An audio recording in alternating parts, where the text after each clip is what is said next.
Main ఈ కారణం చూసినా ఆ టైర్ ని కుదురుతా ఇక్కడ పడ్డది. ఇంతమంది కష్టపడినది బోల్తా పడుతుందంటే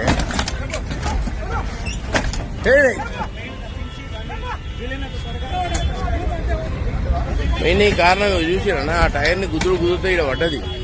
ఇంతమంది కష్టపడినది బోల్తా పడుతుందంటే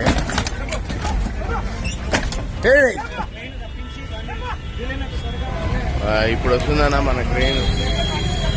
దొంగలపడ్డ 6 నెలలకు పోలీసులు వచ్చినట్టు యాక్సిడెంట్ అయిన గంట తర్వాత మనకి క్రెయిన్ వస్తుంది. ప్రైమ్ ఏరియాలోనే మన పరిస్థితి ఇది.